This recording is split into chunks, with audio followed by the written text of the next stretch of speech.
Hello friends, இன்றைக்கி மாட்டு பொங்கல் நல்லபடியாக காலையில் ஆரம்பித்தாச்சு. நேற்று பொங்கலை நல்லா வழி அனுப்பி இன்றைக்கி பொங்கல் வந்தாச்சு. காலையில் எழுந்திரிச்ச உடனே கோலம் வந்து இன்றைக்கி மாடு வச்சு ஒரு பொண்ணு சக்கரை பொங்கல் தர மாதிரி ட்ரா பண்ணியிருந்தா. அதையும் என் பொண்ணு போட்டா. எனக்கே ஆச்சரியம். அவளால் அவள் வரவே மாட்டாள் இந்த வேலைக்கெல்லாம். இன்றைக்கி வந்து போடுறேன்னு சொல்லிட்டு போட்டால் ரொம்ப சந்தோஷமாக இருந்துச்சு. ரொம்ப அழகாக போட்டிருந்தா.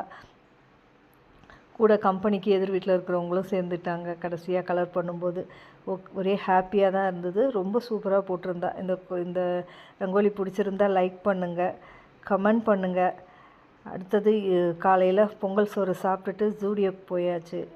ஏன்னா எங்கள் வீட்டில் இருக்கிற குட்டி வாண்டுக்கு 3rd பர்த்டே வருது. ஸோ அதனால் ட்ரெஸ் எடுக்கலாம் அவனுக்குன்னு சொல்லி போயாச்சு. அவனுக்கு மட்டும் எடுக்காமல் என் பொண்ணும் சேர்ந்து எடுத்துக்கிட்டால். ஆஃபரில் போட்டிருக்காங்க. இந்த குர்த்தியெல்லாம் இப்போது லாஸ்ட்டில் காட்டின குர்த்தி ரெண்டுமே 149 149 தான். மீதி எல்லா ட்ரெஸ்ஸுமே 200 299 199 அப்படி தான் இருக்குது.